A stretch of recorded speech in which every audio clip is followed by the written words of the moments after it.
Know basics के इस channel पे आप सबों का फिर से स्वागत है दोस्तों। 1857 की क्रांति के विस्तार और प्रसार को हम देखेंगे। इस संबंध में आज का ये हमारा अंतिम वीडियो होगा। इसके बाद इसके आगे वाली वीडियो में भारतीय इतिहासकार, ब्रिटिश इतिहासकारों के क्या मत रहे इस क्रांति के संबंध में, उसको जानेंगे। और आज जो हम देखेंगे कुछ अन्य बचे हुए जो क्षेत्र थे भारत के, जैसे दक्षिण भारत के क्षेत्र, पश्चिम भारत, राजस्थान और पूर्वी भारत में असम का क्षेत्र, उन क्षेत्रों के बारे में जानेंगे। और साथ में इस विद्रोह का 1857 के विद्रोह का क्या प्रभाव पड़ा और इसमें किन किन लोगों ने साथ दिया, किन किन लोगों ने हिस्सा नहीं लिया, वो भी जानेंगे। और साथ में असफलता के क्या कारण रहे। यह 1857 की क्रांति जो हुई, यह दबा दिया गया अंग्रेजों के द्वारा, तो इसकी असफलता के पीछे के क्या क्या कारण थे, उन कारणों को भी जानेंगे। तो शुरुआत करते हैं सबसे पहले प्रसार के संबंध में, विस्तार और प्रसार।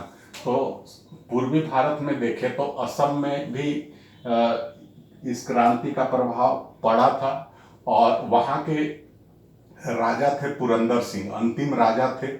उनके एक दीवान थे मनीराम, तो उन्होंने विद्रोह का नेतृत्व किया था। मनीराम ने उन्हें पकड़कर फांसी दे दिया था अंग्रेजों ने। उसके बाद उड़ीसा के मुख्यतः दो केंद्र होते हैं विद्रोह के, एक होता है संबलपुर और दूसरा गंजाम। संबलपुर में उज्जवल शाही और सुरेंद्र शाही, ये दोनों भाई थे।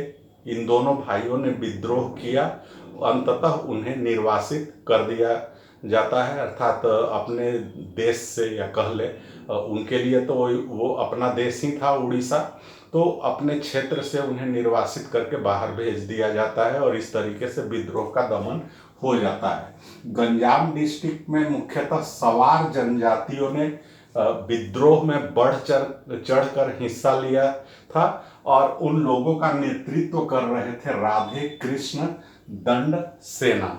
तो इन नामों को ख्याल रखिएगा, एग्जाम पॉइंट से जो जरूरी है वही मैं बतला रहा हूँ, बतलाने की कोशिश कर रहा हूँ, क्योंकि अब जो एग्जाम में पूछे जाते हैं तो वो दिल्ली में, अवध में या बिहार में किसने नेतृत्व किया, ये कम ही प्रश्न बनते हैं। ये वैसे ही क्षेत्रों से प्रश्न पूछे जाएंगे कि उड़ीसा हुआ या अन्य क्षेत्र जो है भारत के, वहाँ पर विद्रोह का नेतृत्व किसने किया, वहाँ पे किसने दबाया, तो उसी से प्रश्न ज़्यादा आने के चांस हैं। कुल्लू, कुल्लू अर्थात हिमाचल प्रदेश में, यहाँ के राजा थे प्रताप सिंह और उनके भाई वीर सिंह। इन दोनों ने नेतृत्व किया था, दोनों को मृत्यु दंड देकर इस विद्रोह को दबाया गया। फिर आते हैं राजस्थान का क्षेत्र। तो राजस्थान में शुरुआत हुई थी इस विद्रोह की कोटा से, कोटा से इसकी शुरुआत हुई और बाद में जाकर कुछ अन्य क्षेत्रों में भी यह फैला। कोटा में जय दयाल सिंह और हरदयाल सिंह, इन दोनों ने नेतृत्व किया विद्रोह का। और यहाँ की एक खासियत ये होती है कि एक अंग्रेज अधिकारी होते हैं मेजर बर्टन, उनकी हत्या की जाती है। अंततः अंग्रेजों ने विद्रोह को दबा दिया और जय दयाल को तोप से बांधकर उड़ा दिया गया। तो अंग्रेजों का यही तरीका होता था कि विद्रोह के जो भी नेता हैं, या तो उनको पकड़कर फांसी दे दिया जाता था, तोप में बांधकर उड़ा दिया जाता था, या निर्वासित कर दिया जाता था। यही तरीका था इस विद्रोह को दबाने का या डील करने का।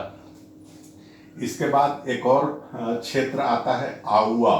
तो आउवा जो है वहाँ पे नेतृत्व करते हैं ठाकुर कुशल सिंह। और राजस्थान का एक बड़ा जो हिस्सा होता है वह विद्रोह से अछूता होता है, बल्कि कुछ क्षेत्रों के जो राजे राजवाड़े होते हैं वो अंग्रेजों का साथ देते हैं। तो अधिकतर हिस्सा जो है राजस्थान का वो विद्रोह से अछूता होता है। अब पंजाब के बारे में हम आते हैं। तो पंजाब की भी स्थिति वैसी ही थी। पंजाब का अधिकतर हिस्सा जो है वह विद्रोह से अछूता रहता है और विद्रोह के जो मुख्य केंद्र होते हैं वो पंजाब से लेकर दिल्ली के बीच में पड़ने वाले क्षेत्र ही मुख्य रूप से आते हैं जहाँ पर कि विद्रोह किया गया। वो क्षेत्र कौन कौन से हैं? तो पानीपत, सोनीपत और जालंधर हो गए।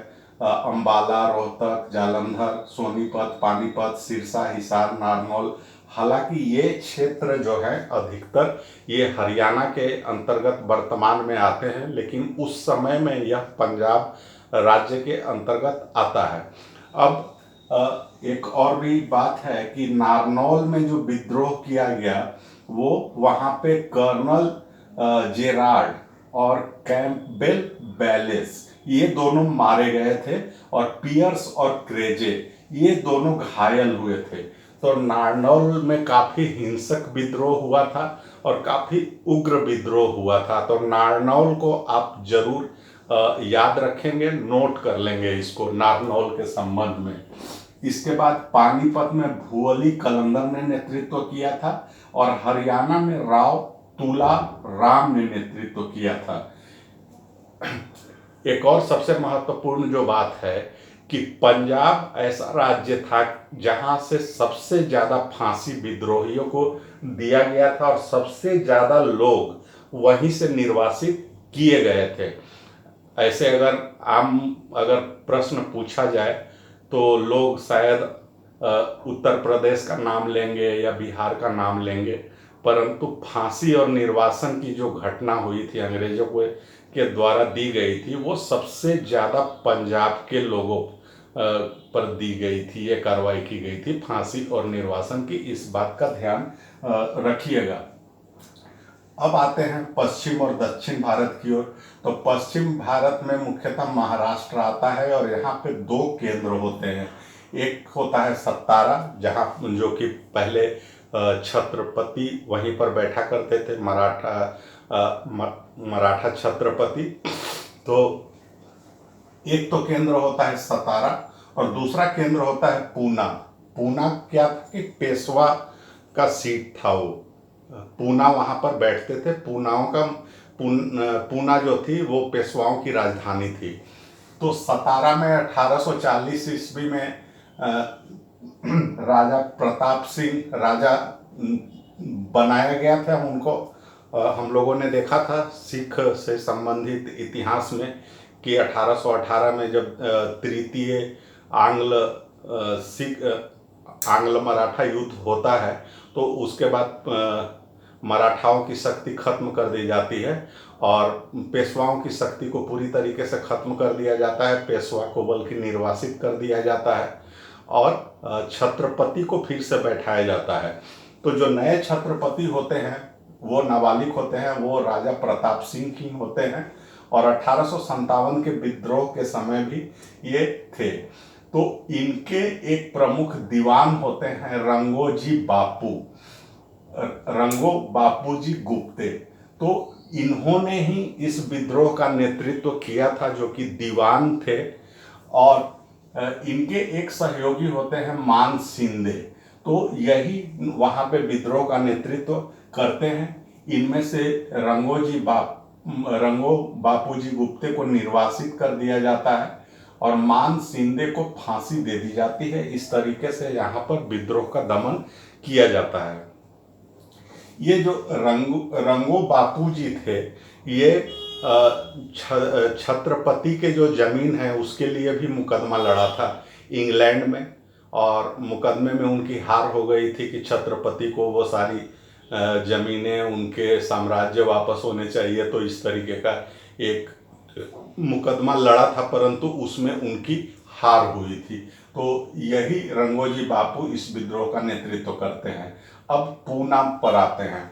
पूना में क्या हुआ था कि ये पेशवाओं का केंद्र था, राजधानी थी, लेकिन तृतीय आंग्ल मराठा युद्ध के बाद पेशवाओं की शक्ति को समाप्त कर दिया जाता है और अंतिम पेशवा बाजीराव द्वितीय को निर्वासित कर दिया जाता है और वो बिठूर चले जाते हैं, जो कि उत्तर प्रदेश में कानपुर के पास पड़ता है।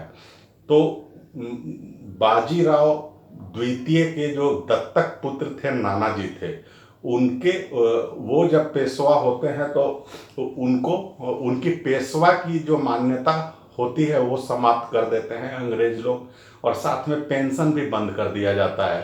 तो वो इस विद्रोह में हिस्सा लेते हैं तो नाना साहब क्या करते हैं कि वो संदेश भेजते हैं पूना वाले क्षेत्र में, और स्थानीय नेता उसमें शामिल होते हैं। उनके संदेश से प्रभावित होकर स्थानीय जो पूना के नेता लोग होते हैं वही विद्रोह कर देते हैं और वही इस विद्रोह का नेतृत्व करते हैं। वो कई चिट्ठी भेजते हैं, नाना साहब चिट्ठी और संदेश भेजते हैं, और ये मुख्यतः कोल्हापुर, रत्नागिरी, बम्बई और पूना के आसपास का जो क्षेत्र था वही विद्रोह में मुख्य रूप से सम्मिलित हुआ था।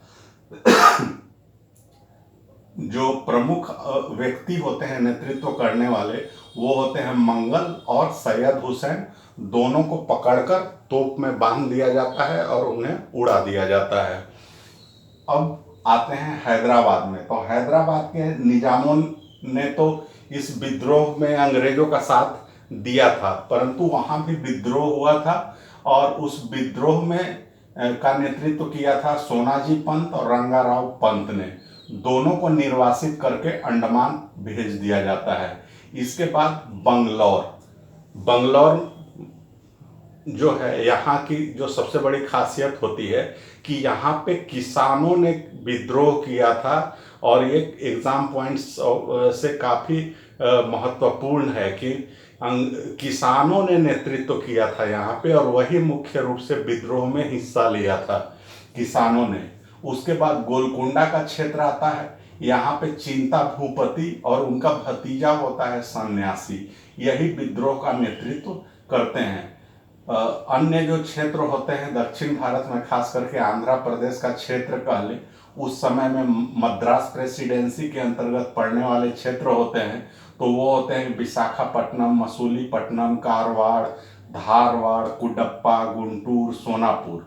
इसमें कारवार में रघोवा फडणवीस, शांताराम फडणवीस और सिद्धि, ये विद्रोह के 3 प्रमुख नेता होते हैं। तीनों को पकड़ लिया जाता है, विद्रोह को दबा दिया जाता है और तीनों को ही फांसी दे दिया जाता है। केरल में अगर आए तो केरल के में जो मुख्य विद्रोह के केंद्र थे वो थे कोचीन, कालीकट और कुड्डलोर। कोचीन में नेतृत्व कर रहे थे विजय कुदारत, कालीकट में बालाजी कुदारत और कुड्डलोर में कुंजू मामा। विद्रोह सफल नहीं हो पाता है क्योंकि वो एक माहौल तैयार करने की कोशिश करते हैं, कई जगहों पे भाषण देते हैं, उग्र भाषण देते हैं, अंग्रेजों के विरुद्ध एक माहौल बनाते हैं, लेकिन वो सफल नहीं हो पाते हैं क्योंकि तीनों ही लोगों को गिरफ्तार कर लिया जाता है। और यहाँ पे आंदोलन या विद्रोह एक बड़ा रूप ले सके उसके पहले ही उन्हें गिरफ्तार कर लिया जाता है और विद्रोह को दबा दिया जाता है। अब हम आते हैं, ये तो हो गया कि किन किन क्षेत्रों में विद्रोह हुए। तो सबसे ज़्यादा प्रभाव तो उत्तर भारत में ही रहा, बिहार, दिल्ली और उत्तर प्रदेश का क्षेत्र, जिसमें अवध में सबसे ज़्यादा उग्र विद्रोह किया गया था। उसके बाद बिहार के बाबू कुंवर सिंह के द्वारा सबसे ज़्यादा क्षति पहुंचाई जाती है अंग्रेजों को। सबसे ज़्यादा लड़ाइयाँ उन्होंने ही जीती थी और कई अंग्रेज अधिकारियों को और कई नेतृत्वकर्ताओं को उन्होंने मार डाला था। और इस तरीके से दक्षिण भारत में तो प्रभाव कम होता है, पश्चिम भारत में भी प्रभाव कम होता है इस विद्रोह का। पंजाब, राजस्थान, ये सब क्षेत्र मुख्य रूप से शांति रहते हैं। अब हम आते हैं, एक एग्जाम्स में पूछा जाता है कि इस विद्रोह से दूर रहने वाले लोग कौन कौन होते हैं। तो हम लोगों ने ऑलरेडी देखा हुआ है कि कौन कौन से लोग पंजाब का क्षेत्र, कश्मीर का क्षेत्र, ये सब दूर रहने वाले लोग थे। तो कश्मीर के राजा गुलाब सिंह और सिख, अर्थात कि पंजाब का अधिकांश एरिया जो था विद्रोह से दूर ही था, तो कश्मीर के गुलाब सिंह और सिख लोग इस विद्रोह से दूर रहते हैं। हैदराबाद के सलार जंग जो कि निजाम होते हैं वो भी दूर रहते हैं। नेपाल के जंग बहादुर वो भी दूर रहते हैं। भोपाल की जो बेगम होती हैं वो भी दूर रहती हैं। और ग्वालियर के सिंधिया, ये लोग भी इस विद्रोह से दूर ही रहते हैं। अगर वर्ग के हिसाब से देखें तो शिक्षित वर्ग और व्यापारी वर्ग, ये दोनों ही वर्ग इस विद्रोह में हिस्सा नहीं लेते हैं। ये जितने लोग जो हैं कश्मीर, पंजाब, हैदराबाद, नेपाल, ये अधिकतर लोगों ने अंग्रेजों का साथ दिया था। जैसे दिल्ली पर जब मेरठ छावनी के सैनिक जब दिल्ली पहुंचे थे तो पंजाब और कश्मीर की सेना मंगाई गई थी और वहां की सेनाओं ने ही दिल्ली में विद्रोह को दबाने में प्रमुख भूमिका निभाई थी। अवध में अगर देखें तो गोरखाओं ने साथ दिया था और गोरखा सेना ने विद्रोह को 1857 के विद्रोह को दबाने में गोरखा सेनाओं की बहुत बड़ी भूमिका थी। साथ में सिख रेजिमेंट जो है उनकी भी बहुत महत्वपूर्ण भूमिका थी इस विद्रोह को दबाने में। इसी प्रकार से ग्वालियर के जो सिंधिया होते हैं वो भी झांसी की रानी लक्ष्मीबाई को पकड़वाने में उनकी भूमिका होती है। अन्य जगहों पर भी विद्रोह को दबाने में अपनी सेना ग्वालियर के राजा भेजते हैं और वो अंग्रेजों का साथ देते हैं। तो इस प्रकार से हम देखें तो अधिकतर जो राजवाड़े थे वो अंग्रेजों का साथ दे रहे थे। अगर क्लास या वर्ग के हिसाब से देखें तो शिक्षित वर्ग पूरी तरीके से इस विद्रोह से दूर था और व्यापारी वर्ग भी बिल्कुल ही निष्क्रिय था। अब आते हैं विद्रोह की असफलता के कारण। तो हम लोगों ने विद्रोह को देखा, उसका प्रचार प्रसार और वो कैसे दबाया गया इसको अच्छी तरीके से देखा है। तो मेरे हिसाब से आपको अधिक इसमें बतलाने की ज़रूरत है नहीं, सिर्फ इसको टच कर लेते हैं। तो विद्रोह का कारण क्या होता है कि जो विद्रोही लोग होते हैं उनमें एकता का अभाव होता है, समन्वय का अभाव होता है। समन्वय का अभाव तो पूरी तरीके से था। यह देखा गया कि पूरे भारत भर में एक साथ विद्रोह की शुरुआत नहीं हुई थी। एक जगह पे विद्रोह होता था तो दूसरा क्षेत्र जो है सो शांत रहता था और अलग अलग जो विद्रोह के केंद्र थे वहाँ के जो भी नेतृत्व करता थे उनके बीच एक समन्वय का अभाव था, तालमेल नहीं था, जिसकी वजह से वो जो लड़ तो रहे थे लेकिन उसमें जोश ज़्यादा था और उसमें बुद्धिमत्ता का अभाव था। तो ये एक विफलता का बहुत बड़ा कारण था। नेतृत्वहीनता नेतृत्वहीनता कहने का मतलब है कि सैनिकों को या जो विद्रोही लोग थे या आंदोलनकारी लोग थे उनको नेतृत्व प्रदान करने वाला कोई योग्य नेता नहीं था। बहादुर शाह जफर को पूरे भारत का शहंशाह घोषित किया गया था परंतु मुगलों की वैसी स्थिति नहीं थी और बहादुर शाह जफर खुद एक बहुत बूढ़े व्यक्ति थे, अपने जीवन के अंतिम समय में थे, तो वो एक योग्य नेतृत्व नहीं प्रदान कर सके। इसी तरह से अलग अलग क्षेत्रों में अगर देखें तो नेतृत्वहीनता की स्थिति थी। अस्त्र शस्त्र का अभाव, आधुनिक अस्त्र शस्त्र राजे राजवाड़े और विद्रोहियों के पास थे नहीं, पुराने अस्त्र से ही वो लड़ रहे थे। इसके विपरीत अंग्रेजों के पास आधुनिक अस्त्र शस्त्र थे। उद्देश्य योजना और रणनीति का अभाव उद्देश्य योजना और रणनीति का अभाव। उद्देश्य यहाँ कहने का मतलब है कि जो विद्रोही थे उनको अपना उद्देश्य नहीं पता था कि वो अंग्रेजों से किस लिए लड़ रहे थे। वो सिर्फ लड़ने के लिए कह लें कि लड़ रहे थे, हम अंग्रेजों को भगा देंगे यहाँ से, उस तरीके की एक भावना थी। लेकिन बहुत सारे अगर राजे राजवाड़ों को देखें तो इसलिए वो विद्रोह में हिस्सा ले रहे थे क्योंकि उनकी मान्यता को समाप्त की गई थी। पेशवा की मान्यता को समाप्त कर दिया गया था, कई लोगों को पेंशन को बंद कर दिया गया था, कई लोगों की जागीरें छीन ली गई थी। तो इस तरीके के जो पर्सनल अपना जो उनका हित जुड़ा हुआ था उसका नुकसान हो रहा था, उसकी वजह से वो अंग्रेजों का विरोध कर रहे थे और इस लड़ाई में हिस्सा ले रहे थे। और आम आदमी जो थी अधिकांश हिस्सा इससे निष्क्रिय था। किसान लोग तो साथ दे रहे थे, उनके अपने हित थे कि उनके ऊपर बहुत ज़्यादा टैक्स लगाया गया था, भू राजस्व व्यवस्था से वो असंतुष्ट थे। तो इस तरीके से अलग अलग जो लोग थे, अलग अलग वर्ग थे, अलग अलग क्लास के लोग थे, उनके अपने अपने हित थे। एक कॉमन हित नहीं था जिसके लिए वो लड़ाई करें। तो इसलिए उद्देश्य का यहाँ पूरी तरीके से अभाव था। अब यहाँ पे एक और भी बात थी कि सैनिकों को नेतृत्व देने वाला कोई योग्य सेनापति भी नहीं था। अधिकतर जो थे वो राजे, राजवाड़े, जमींदार, वही लोग सेना का नेतृत्व कर रहे थे। तो और वो बहुत ज़्यादा योग्य और कुशल नेतृत्वकर्ता या सेनापति नहीं थे।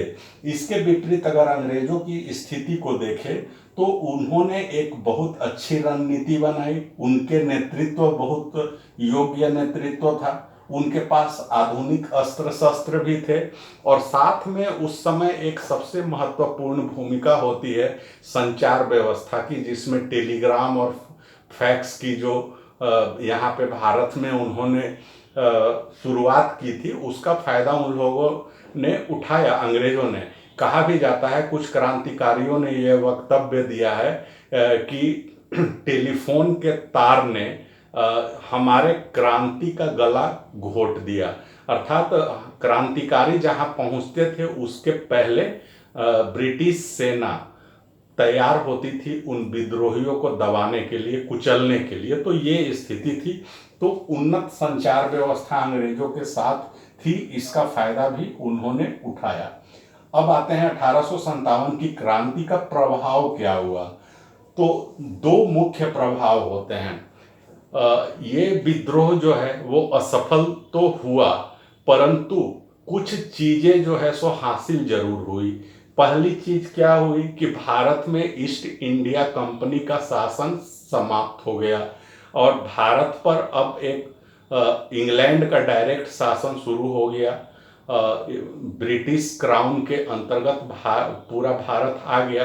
तो अंग्रेजों की जो यहाँ पे राजनीतिक शक्ति थी, राजनीतिक सत्ता थी, वो समाप्त हो गई, अर्थात ईस्ट इंडिया कंपनी की सत्ता समाप्त हो गई। दूसरा, राष्ट्रवाद का उदय।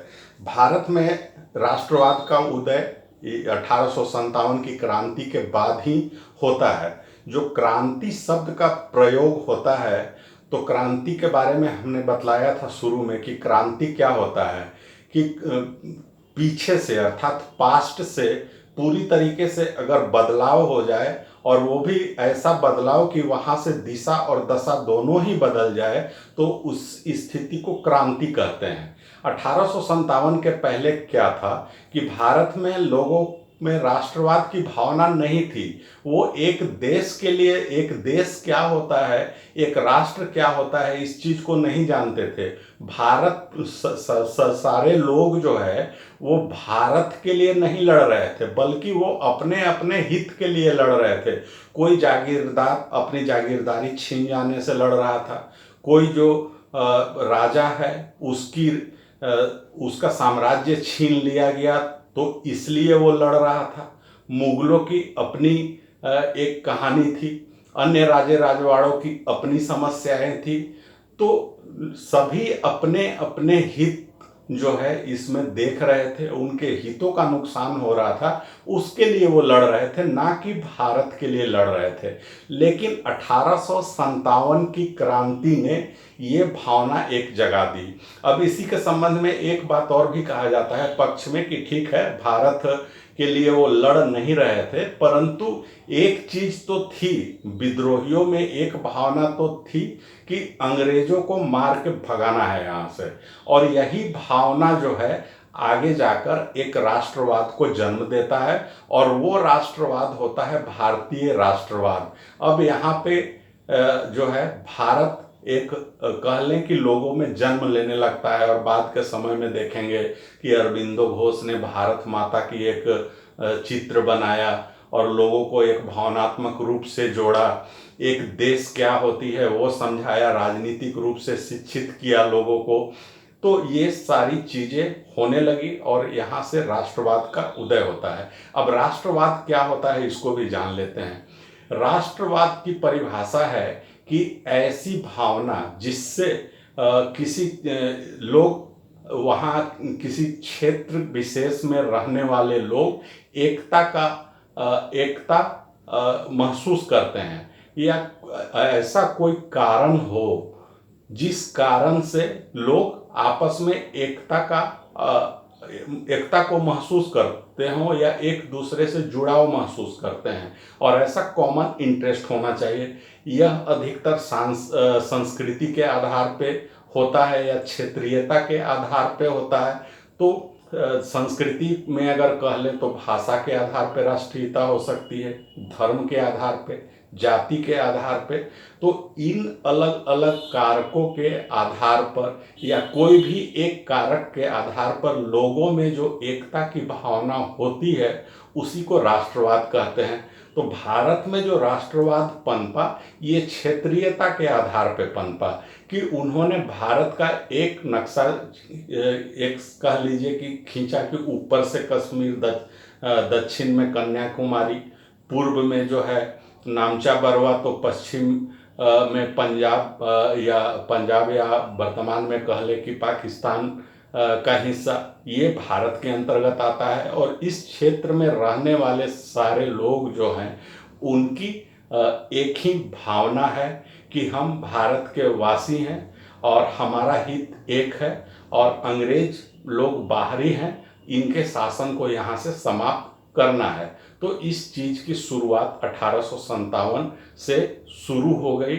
इसीलिए कहा जाता है कि राष्ट्रवाद का उदय 1857 के क्रांति की सबसे बड़ी देन है, सबसे बड़ा प्रभाव यही है। तो आगे की वीडियो में हम इतिहासकारों के बारे में हम जानेंगे कि उन्होंने इस क्रांति के बारे में क्या कहा, इसके स्वरूप के बारे में क्या कहा। दोस्तों, मैं उम्मीद करता हूं कि ये वीडियो आपको पसंद आया होगा। अगर अच्छा लगा हो तो लाइक करें, शेयर करें, खास करके ये वीडियो उन लोगों तक जरूर पहुंचा दें जो पीसीएस, बीपीएससी या अन्य स्टेट सर्विस या सिविल सर्विस की तैयारी कर रहे हैं। और साथ में इस चैनल को सब्सक्राइब कर लीजिए, नोटिफिकेशन वाली घंटी बजा दीजिए। धन्यवाद दोस्तों।